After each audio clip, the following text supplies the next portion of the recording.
Hello students, welcome back to the social subject. Today we are going to continue the lesson Geography 2, Land, Soil, Water, Natural Vegetation and Wildlife Resources. Today our first topic is Conservation of Land Resource. அதாவது இந்த நிலம் ஒரு வள ஆதாரம் பார்த்தோம் இல்லையா, ஒரு வளம். அதை வந்து எப்படியெல்லாம் பாதுகாக்கிறது, ஏன் பாதுகாக்கணும், அந்த நிலத்துக்கு என்ன மாதிரியான த்ரிட்டன்ஸ் இருக்குது, எந்த மாதிரியான ஆபத்துகள் இருக்குது. நான் அந்த த்ரிட்டன்ஸ் பற்றிலாம் நம்ம லாஸ்ட் வீடியோஸில் பார்த்தோம். லேண்ட்ஸ்லைட்ஸ் இருக்குது, லேண்ட் டிகிரடேஷன்ஸ் இருக்குது, அந்த மாதிரியான நிறைய விஷயங்கள் இருக்குது இல்லையா.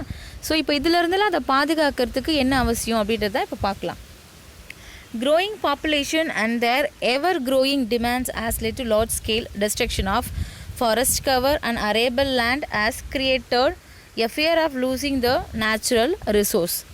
அதாவது உலக அளவில் வந்து பாப்புலேஷன்ஸ் இருக்கு இல்லையா, மக்கள் தொகை, அது வந்து ரொம்ப அதிக அளவில் வந்து பெருகிட்டே வருது. இப்போ நம்ம நாட்டிலே வந்து மோர் தென் 120 crores இருக்கிற அளவுக்கு என்ன ஆயிடுச்சுன்னா பாப்புலேஷன்ஸ் வந்துடுச்சு. இப்போது இவ்வளோ மக்களும் வந்து அவங்க வாழ்கிறதுக்கான வாழ்விடம் இருக்கு இல்லையா, அப்போது அவங்க என்ன பண்ணணும் அப்படின்னா, அவங்க குடியிருப்புகள் இருக்கணும், அவங்க நிறைய வீடு கட்டணும், அவங்க நிறைய வந்து எக்யூப்மெண்ட்ஸ் யூஸ் பண்ண ஆரம்பிப்பாங்க, அதாவது எலக்ட்ரானிக் ஐட்டம்ஸ் யூஸ் பண்ண ஆரம்பிப்பாங்க. இது எல்லாமே என்ன பண்ணும் அப்படின்னா இயற்கையையும் நேச்சர் அந்த லேண்டையும் என்ன பண்ணும் அப்படின்னா அதை வந்து பாதிக்கும். இப்போ நம்ம ஒரு அக்ரிகல்ச்சர் லேண்டில் போய் ஒரு பெரிய பில்டிங் கட்டணும் அப்படின்னா அப்புறம் அந்த லேண்டு நமக்கு யூஸ் ஆகுமா, ஆகாது இல்லையா. ஸோ இதை தான் என்ன சொல்கிறாங்க அப்படின்னா, இதெல்லாம் கொஞ்சம் குறைச்சி இந்த லேண்ட் என்ன பண்ணணும், பாதுகாக்கணும் அப்படின்னு சொல்கிறாங்க. Therefore, the present rate of degradation of land resource must be checked. அதனால் கவர்மெண்ட் என்ன பண்ணுவாங்க, எப்போவுமே இந்த லேண்ட் ரிசோர்ஸஸை வந்து ஒரு பர்டிகுலர் இயருக்கு வந்து அதை திரும்ப என்ன பண்ணிகிட்டே இருப்பாங்கன்னா, எவ்வளோ பர்சன்டேஜில் வந்து இதெல்லாம் இருக்குது அப்படின்னு செக் பண்ணுவாங்க. அதாவது எவ்வளோ பர்சன்டேஜ் நமக்கு காடுகள் இருக்குது, எவ்வளோ பர்சன்டேஜ் நமக்கு அக்ரிகல்ச்சர் லேண்ட் இருக்குது, அந்த மாதிரி இது எல்லாத்தையுமே என்ன பண்ணுவாங்க அப்படின்னா செஞ்ச அந்த கணக்கெடுப்பு சொல்லுவாங்க இல்லையா, அந்த மாதிரிலாம் அதை எடுப்பாங்க. Afforestation, land reclamation, regulated use of chemical pesticide and fertilizers and checks on overgrazing are some of the common methods used to conserve land. இப்போ வந்து இந்த கன்சர்வேஷன்ஸ்லாம் பண்ணணும்னா என்னெல்லாம் செய்யணும் அப்படின்னா, இந்த ஃபாரஸ்டேஷன் இருக்கு இல்லையா, அதாவது டிஃபாரஸ்டேஷன் சொல்லுவாங்க, காடுகள் அழியுது அப்படின்னு. அப்போ வந்து அதை என்ன செய்யணும் அப்படின்னா அஃபாரஸ்டேஷன் செய்யணும், காடுகளை அதிக அளவில் உருவாக்கணும். இப்போ நிறைய மரங்கள் நட்டு இயற்கையோட இதுவில் விட்டுட்டோம் அப்படின்னாலே அதுவே என்ன ஆகும்னா ஒரு காடாக உருவாகிடும். அப்போது லேண்ட் ரெக்ளமனேஷன், அதாவது இந்த தரிசாக இருக்கக்கூடிய நிலங்கள், வீணான நிலங்கள் எல்லாத்தையுமே வந்து பயன்படுத்த ஆரம்பிக்கணும். மோஸ்ட்லி அக்ரிகல்ச்சரல் ரிசோர்ஸஸ்க்காக என்ன பண்ணணும் அப்படின்னா பயன்படுத்த ஆரம்பிக்கணும். Regulated use of chemical pesticide and fertilisers. இப்போ என்ன சொல்கிறாங்கன்னா, இந்த ஃபெர்டிலைசர்ஸ்ன்றது வந்து நிலம் இருக்கு இல்லையா, அது நல்லா விளையிறதுக்காக அதுக்கு கொடுக்கப்படுற ஒரு விதமான மருந்து, சரியா. பெஸ்டிசைடுன்றது பூச்சிக்கொல்லி மருந்துன்னு சொல்லுவாங்க. இப்போ இது ரெண்டுத்தையும் வந்து தொடர்ந்து அதிகமாக பயன்படுத்தாமல் கொஞ்சம் குறைவான அளவில் மாற்றி பயன்படுத்துறது மூலயமா அந்த நிலத்தோட தன்மை வந்து கெட்டு போகாமல் இருக்கும் அப்படின்னு சொல்கிறாங்க.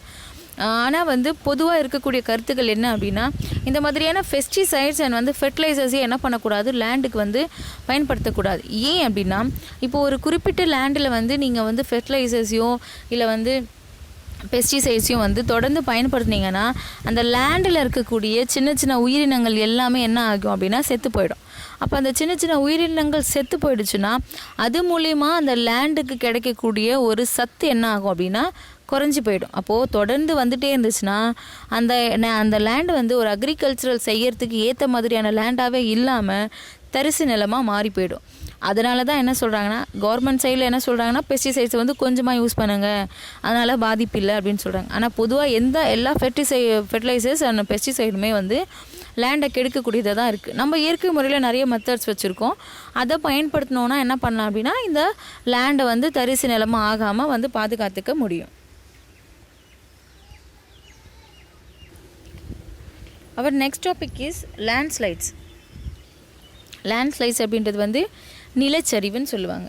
இப்போ வந்து நம்ம லேண்ட் ரிசோர்ஸ்க்கு இருக்கக்கூடிய ரொம்ப பெரிய த்ரிட்டன் என்ன அப்படின்னா நம்ம இந்த லேண்ட்ஸ்லைட்ஸை தான் சொல்லுவோம் இல்லையா, அதாவது நிலச்சரிவு தான் வந்து இந்த நிலத்தில் ஏற்படக்கூடிய ஒரு பெரிய பாதிப்பு. அதை பற்றி நம்ம இங்கே டீட்டெயிலாக பார்க்கலாம். Landslides are simply defined the mass movement of rock debris or earth down a slope. அதாவது ஒரு பெரிய நிலத்துலேருந்து ஒரு பெரிய அளவிலான ஒரு பாறை வந்து அப்படியே உருண்டு சரிஞ்சு விழுந்துருச்சுன்னா அது கூட இருக்கிற சேர்ந்த நிலப்பகுதியும் அப்படியே என்ன ஆகும் அப்படின்னா சரிஞ்சு விழுந்துடும். இப்போ அதை தான் என்னென்னு சொல்கிறாங்க அப்படின்னா லேண்ட்ஸ்லைட்ஸ் அப்படின்னு சொல்கிறாங்க. அது ஒரு பெரிய மாஸ் மூமெண்ட்டில் நடக்கும். ஒரு பெரிய நிலப்பகுதி என்ன ஆகும்னா சரிஞ்சு விழுந்துடும். சரியா? They often take place in conjunction with earthquakes, floods and volcanoes. இந்த லேண்ட்ஸ்லைட்ஸ்க்கு வந்து இந்த இருக்கக்கூடிய டிசாஸ்டர்ஸ் கூடலாம் ரொம்ப அதிகமான சம்மந்தம் இருக்குது. எர்த்குவேக்ஸ் அதிகமாக ஏற்படும் போது மலைப்பகுதிகள் அந்த மாதிரி திடீர்னு சரிஞ்சு விழுந்துடலாம். ஃப்ளட்ஸ் இருக்கு இல்லையா, ஃப்ளட்ஸ்னால் ஒரு நிலம் ரொம்ப ஈரமாகி வேகமாக எல்லாத்தையும் அடிச்சுட்டு போகும்போது பக்கத்தில் இருக்கக்கூடிய லேண்டும் என்ன ஆகும்னா அதோட டைட்னஸ் போய் லூஸ் ஆகி அதுவுமே சரிஞ்சு விழுறதுக்கான வாய்ப்பு இருக்குது. வால்கனோஸ் வெடிக்கும் போது, எரிமலைகள் வெடிக்கும் போது அந்த அதிர்வில் கூட என்ன ஆகும் அப்படின்னா இந்த மாதிரியான லேண்ட்ஸ்லைட்ஸ்லாம் ஏற்படும். A prolonged spell of rainfall can cause heavy landslide that can block the flow of river quite some time. அதாவது பொதுவாக இந்த மாதிரியான நிலச்சரிவுகள் எங்கே அதிகமாக ஏற்படுது அப்படின்னா நமக்கு வந்து ரொம்ப அதிக அளவில் ரெயின்ஃபால் வந்து அந்த தண்ணி மழை பெஞ்சு அந்த தண்ணியெலாம் வெள்ளமாக அடிச்சுட்டு போகும் இல்லையா, அப்போ வந்து இந்த மலைப்பகுதிகளெல்லாம் இந்த அதிக அளவில் வந்து நிலச்சரிவு ஏற்படும். நம்ம கூட நிறைய தடவை நியூஸஸ்லலாம் வந்து என்ன பண்ணியிருப்போம்னா பார்த்துருப்போம்.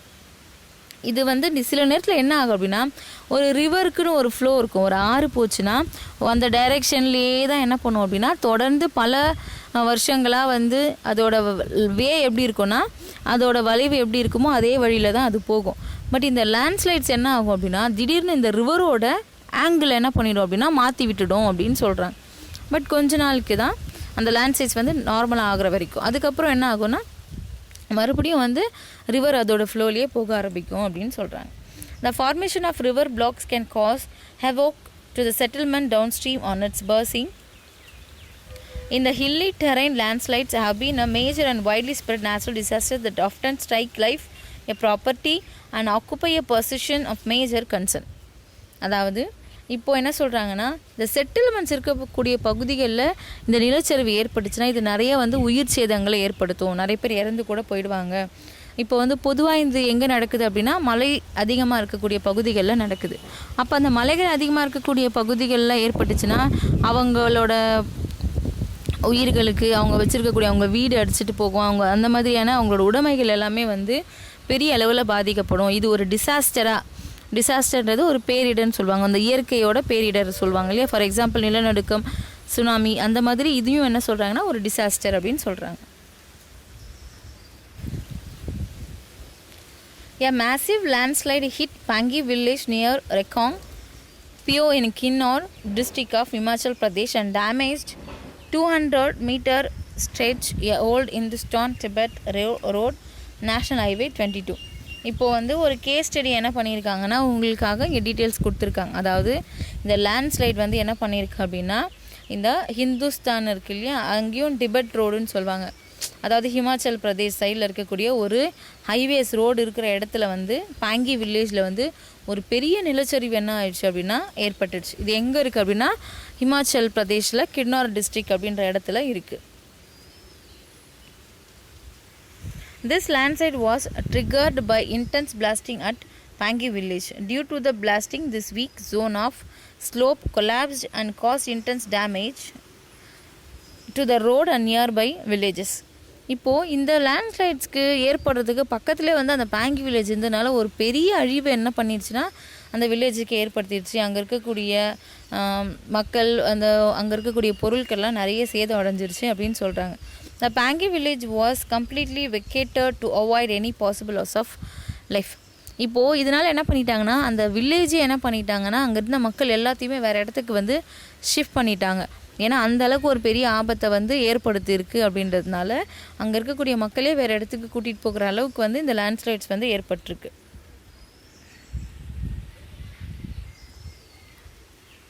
மிட்டிகேஷன் மெக்கானிசம் அப்படின்னா இந்த லேண்ட்ஸ்லைட்ஸ் இருக்குது இல்லையா, இது வந்து ஒரு நேச்சுரல் டிசாஸ்டர். பட் வந்து இது வந்து ஒரு வேளை ஹியூமன் மேடுனால ஒரு ப்ராப்ளம் க்ரியேட் ஆகி லேண்ட்ஸ்லைட் ஆகுது அப்படின்னா அதை நம்ம தடுக்க முடியும். அப்போ வந்து அதை தடுக்கிறதுக்கு என்ன டெக்னிக்ஸ்லாம் நம்ம யூஸ் பண்ணலாம் அப்படின்றது தான் உங்களுக்கு இதில் கொடுத்துருக்கு. Advancement in scientific techniques has empowered to us understand what factors cause landslide and how to manage them. Some broad mitigation techniques of landslides are as follows. அதாவது என்ன சொல்கிறாங்கன்னா, ஒரு பெரிய எதனாலலாம் இந்த லேண்ட்ஸ்லைட்ஸ் ஏற்படுதுன்னு கண்டுபிடிச்சோன்னா அதை தடுக்கிறதுக்கான வழியையும் என்ன பண்ண முடியும்னா டெக்னிக்கல் மூலிமா கொஞ்சம் நம்ம கண்டுபிடிக்க முடியும் அப்படின்னு சொல்கிறாங்க. இல்லைனா வந்து அதால் ஏற்படுற சேதத்தையாவது என்ன பண்ண முடியும், குறைக்க முடியும் அப்படின்னு. அதுக்கான சில லேண்ட்ஸ்லைட்ஸை ஃபாலோ பண்ணுற சில டெக்னிக் வந்து உங்களுக்கு இங்கே ஃபர்தராக ஃபாலோ பண்ணியிருக்காங்க. Hazard mapping, locate areas prone to landslides. In such areas can be avoided for building settlements. அதாவது இப்போ வந்து மேப்பெல்லாம் பார்த்துருப்பீங்களா நீங்கள், இந்தியா மேப் இருக்கும், அதுக்கு ஃபிசிக்கல் மேப் இருக்கும், அதுக்கான பொலிட்டிக்கல் மேப் இருக்கும். அந்த மாதிரி என்ன பண்ணுறாங்கன்னா ஒரு ஹசார்ட் மேப்பிங் வந்து க்ரியேட் பண்ணுறாங்க. அதாவது இந்த மாதிரியான பேரிடர்கள் ஏற்படக்கூடிய ஒரு இடம், இல்லைனா எங்கெல்லாம் வந்து பொதுவாக வந்து நிலச்சரிவுகள்லாம் ஏற்படும் அப்படின்னு ஒரு மேப்பிங் வந்து க்ரியேட் பண்ணுறாங்க. க்ரியேட் பண்ணிவிட்டு அந்த மாதிரியான பகுதியில் வந்து எந்த பில்டிங்குமே வந்து கன்ஸ்ட்ரக்ட் பண்ணாமல் இருக்கணும் அப்படின்றதுக்காக ஸ்டெப் எடுக்கிறாங்க. எதுக்காக அப்படின்னா, பில்டிங்ஸ் இருந்தால் அங்கே வந்து மக்கள் வருவாங்க, அப்போ உயிர் சேதம் வரும், அவங்களுக்கான பொருள் சேதம் வரும். அப்படி இல்லைன்னா நார்மல் ஒரு இயற்கையான இடமாவே இருந்துச்சுன்னா லேண்ட்ஸ்லைட்ஸ் வந்தால் கூட பெரிய அளவில் பாதிப்பு ஏற்படாது. So this is a first technique. Next, construction of retention wall to stop land from slipping. இப்போது அந்த ஹில்லி ஸ்டேஷன்ஸ்லாம் உங்களுக்கு ரோட்வேஸ் போடுவாங்க இல்லையா, அந்த ரோடை ஒட்டியே என்ன இருக்கும் அப்படின்னா அந்த பெரிய மலைகள்லாம் இருக்கும். ஸோ வந்து என்ன பண்ணுறாங்கன்னா the second techniques they are use that retention wall. அதாவது ஒரு பெரிய அளவிலான ஒரு வால் என்ன பண்ணுறாங்க அப்படின்னா இங்கே வந்து க்ரியேட் பண்ணுறாங்க. You see the picture here. இந்த பிக்சரில் பாருங்கள், இப்போது இது வந்து ஒரு ஹில்லி ரேஞ்சஸ். இங்கே என்ன பண்ணியிருக்காங்கன்னா ரோட் பில்ட் பண்ணியிருக்காங்க இல்லையா. இதுதான் என்னென்னு சொல்கிறாங்கன்னா ரெட்டென்ஷன் வால்னு சொல்கிறாங்க. அது நல்லா ஹைட்டாக பண்ணும்போது ஓரளவுக்கு அதில் இருக்கக்கூடிய பாறைகள், சின்ன சின்ன பாறைகள்லாம் உருண்டு வர்றதை, இல்லைனா வந்து லேண்ட் வந்து கொஞ்சம் லூஸாக இருக்கிறத வந்து தடுக்கும். அப்போ வந்து அந்த லேண்ட் வந்து சரியாமல் இருக்கிறதுக்கு ஒரு சின்ன பாதுகாப்பாக இருக்கும் அப்படின்ற மாதிரி என்ன பண்ணியிருக்காங்க, இந்த ரெட்டென்ஷன் வால் அந்த டெக்னிக்கை வந்து யூஸ் பண்ணுறாங்க.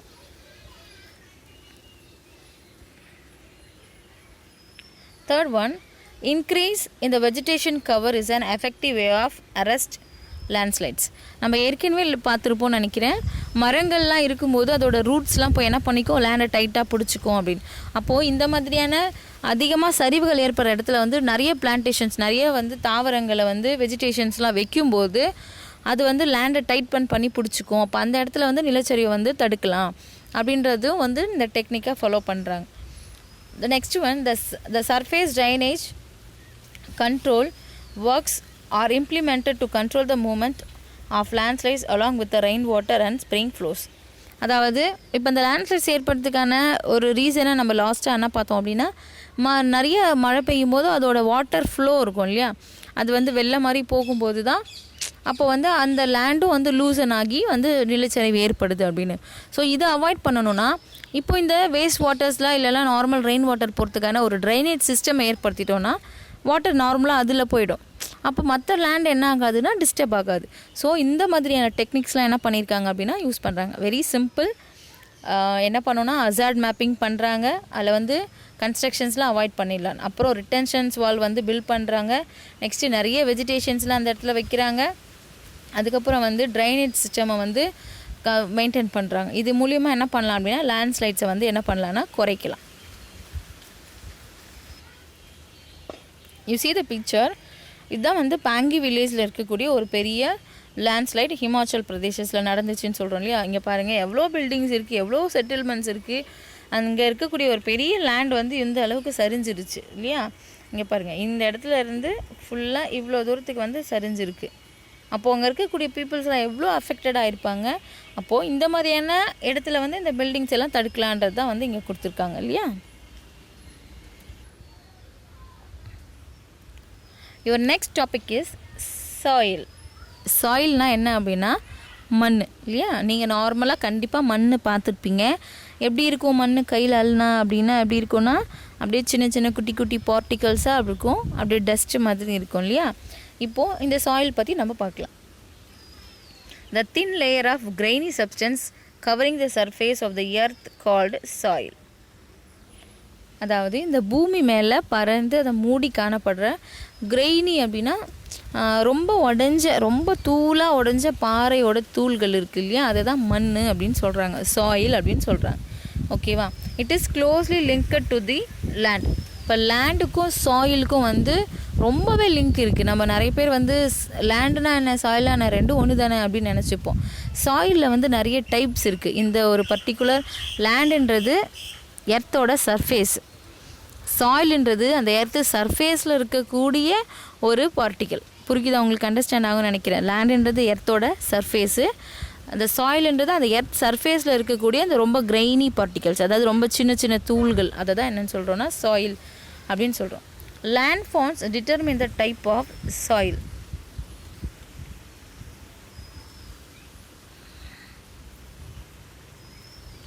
இப்போது different kinds of land form வந்து டிஃப்ரெண்ட் கைண்ட்ஸ் ஆஃப் சாயில் என்ன பண்ணுது அப்படின்னா ப்ரொடியூஸ் பண்ணுது.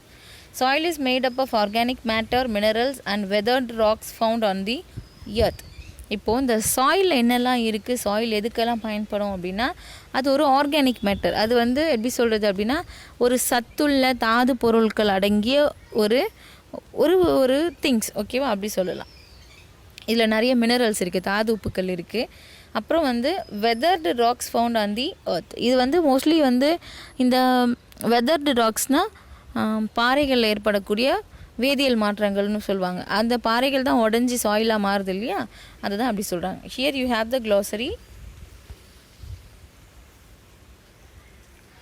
Weathering, the breaking up and decay exposed rocks by the temperature changes, frost action, plants and animals and man. அதாவது ஒரு பாறை இருக்குது, அந்த ஒரு பெரிய பாறை வந்து அதிகமாக வெப்பமாக இருக்கிறதுனால, ஹீட் அதிகமாக இருக்கிறதுனால, ப்ரெஷர் அதிகமாக இருக்கிறதுனால, ரொம்ப பனி அதிகமாக இருக்கிறதுனால, மனுஷங்களால், விலங்குகளால் அது வந்து பாதிக்கப்பட்டு உடஞ்சி சிறு சிறு தூளாக மாறிடும். அதுதான் வந்து என்னென்னு சொல்கிறாங்க அப்படின்னா சாயில்னு சொல்கிறாங்க. அந்த ப்ராசஸ்க்கு பேர் வந்து weathering.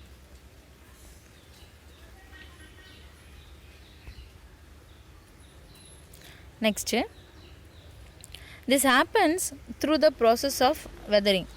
The right mix of minerals and organic matter make the soil fertile. அதாவது நம்ம சாயிலில் மினரல்ஸ் இருக்குதுன்னு பார்த்தோம் இல்லையா, அப்போது அந்த சாயிலில் வந்து இந்த ஆர்கானிக் மேட்டர்ஸும் மினரல்ஸும் வந்து நிறைய கலந்து ஒரு கரெக்டான அளவில் இருந்துச்சுன்னா அந்த சாயில் என்னன்னு சொல்கிறோம் அப்படின்னா ஃபர்டைல் அப்படின்னு சொல்கிறோம். அப்படின்னா வளமான மண் அப்படின்னு அர்த்தம். வளமானதுன்னா நல்லா சத்து உள்ள மண். அப்போ அதில் தான் என்ன பண்ண முடியும், நம்மளால் அக்ரிகல்ச்சர் சம்மந்தப்பட்ட ஒர்க்கெல்லாம் பண்ண முடியும். அதுதான் ரொம்ப இம்பார்ட்டன்ட் இல்லையா. இப்போ வந்து நீங்கள் வந்து பீச் போகிறீங்க, அங்கே உங்களுக்கு மணல் நிறைய இருக்குது, அதில் போய் உங்களால் அக்ரிகல்ச்சர் பண்ண முடியுமா? முடியாது. ஸோ அந்த மண், அதோட ஷேப்ஸு, டைப்பு, அதில் இருக்கக்கூடிய மினரல்ஸ் தான் ரொம்ப முக்கியம். அந்த மினரல்ஸ் மூலியமாக தான் என்ன பண்ண முடியும், அந்த மண் வந்து ஃபர்டைலாக இல்லையா அப்படின்றத சொல்ல முடியும்.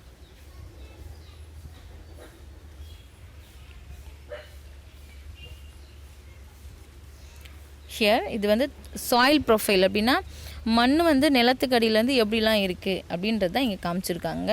யூ சி, இங்கே வந்து பாருங்கள், லாஸ்ட்லேருந்து போகலாம் நம்ம, ஓகேவா. ஃபஸ்ட்டு இங்கே அடியில், அதாவது பூமிக்கு அடியில் என்ன இருக்குன்னா பேரண்ட்டு ராக் இருக்குது, அதாவது பாறைகள், ரொம்ப கடினமான பாறைகள்லாம் இருக்குது. அப்படியே மேலே அடுத்த லேயர் என்ன இருக்குது அப்படின்னா வெதர்டு ராக் மெட்டீரியல்ஸ். அதாவது அந்த பேரண்ட் ராக்கு அதுலேருந்து கொஞ்சம் பாறைகள் உடஞ்சி கொஞ்சம் தூளாக இருக்கும் இல்லையா, அந்த மாதிரியான உடைஞ்ச பாறைகள்லாம் இருக்குது. அதுக்கும் மேலே என்ன இருக்குது அப்படின்னா அந்த சாயில், மண் இருக்கு இல்லையா, அந்த பாறைகள் இன்னும் உடஞ்சி தூளாக இருக்கும்.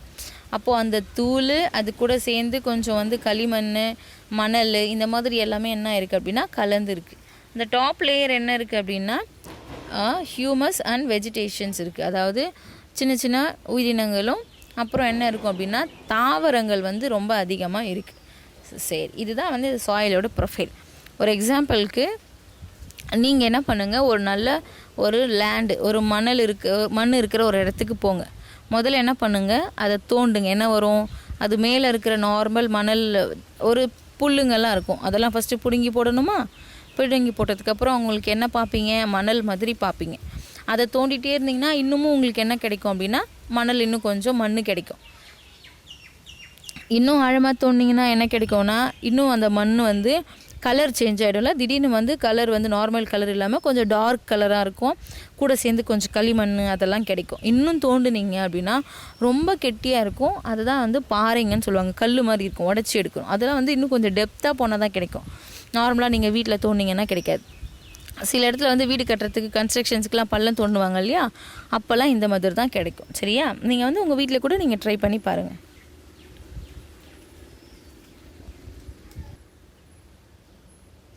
Our next topic is factors of soil formation. இந்த மண் உருவாகிறதுக்கு என்னெல்லாம் வந்து ஃபேக்டர்ஸ், என்னென்ன காரணிகள்லாம் வந்து பயன்படுது அப்படின்னா எது மூலியமாலாம் மண் உருவாகுது அப்படின்றத அவங்களுக்கு இந்த டாப்பிக்கில் கொடுத்துருக்காங்க. The major factor of soil formation or the nature of the parent rock and climatic factors. அதாவது ஒன்று வந்து parent rock, இன்னொன்று climatic factors. அதாவது ஒரு பெரிய பாறை இருக்கணும், அப்புறம் வந்து அந்த கிளைமேட்டிக் ஃபாரஸ்ட் தான் நம்ம வெதரிங்க்கு பார்த்தோம் இல்லையா, என்னென்னது டெம்பரேச்சர் ரொம்ப அதிகமாக பண்ணி இருக்கிறது, ப்ரெஷர் அதிகமாக இருக்கிறது, இது எல்லாத்தையும் சேர்த்து தான் கிளைமேட்டிக் ஃபேக்டர்னு சொல்கிறாங்க. இப்போ இது ரெண்டும் வந்து ரொம்ப இம்பார்ட்டண்டான, இது இருந்தால் தான் வந்து மண் அப்படின்றத என்ன பண்ண முடியும், சாயில் அப்படின்றத உருவாக முடியும்.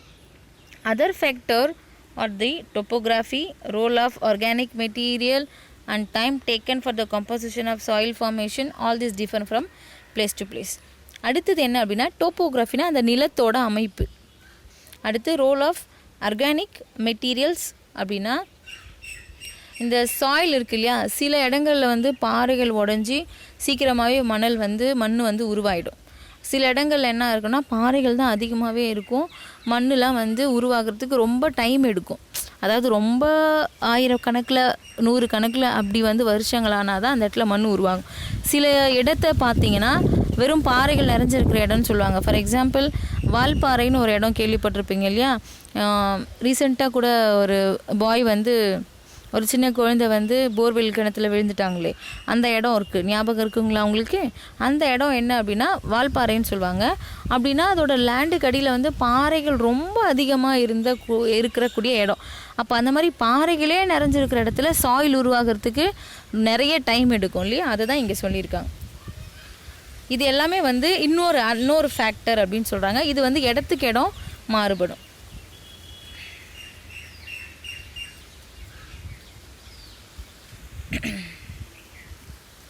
இங்கே கொடுத்துருக்காங்க பாருங்கள். ஃபஸ்ட்டு வந்து சாயில், அது எப்படிலாம் வந்து ஃபார்ம் ஆகுது அப்படின்றத இங்கே பார்க்கலாம்.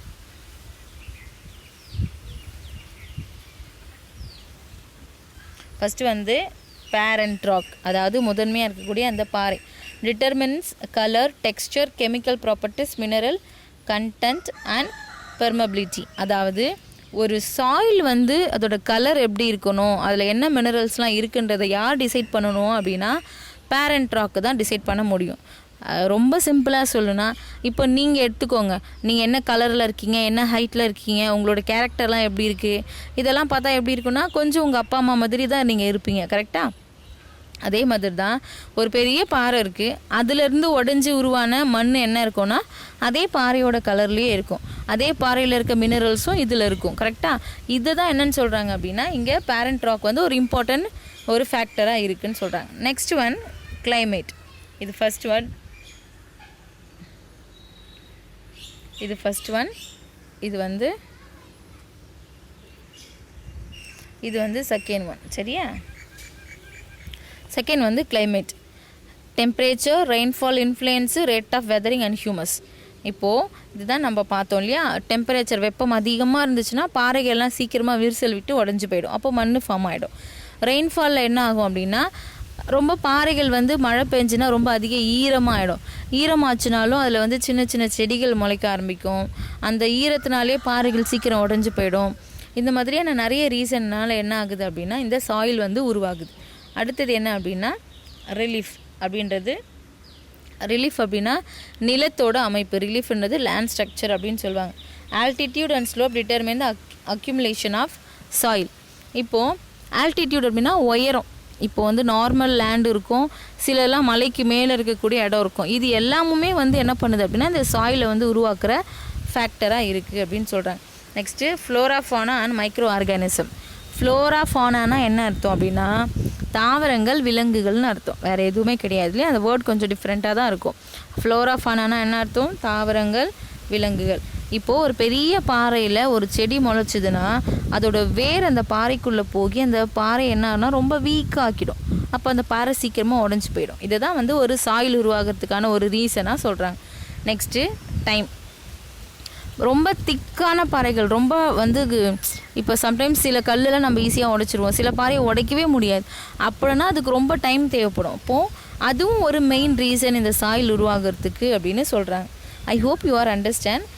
இது எல்லாமே வந்து ஃபேக்டர்ஸ் அஃபெக்டிங் சாயில் ஃபார்மேஷன். இது எல்லாமே வந்து ஒரு சாயில் உருவாகிறதுக்கான ஒரு பெரிய காரணமாக இருக்குது. We are go through that points.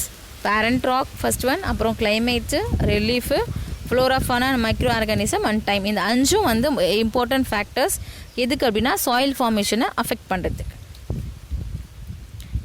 Okay students, we see the next topics in the next video. Thank you.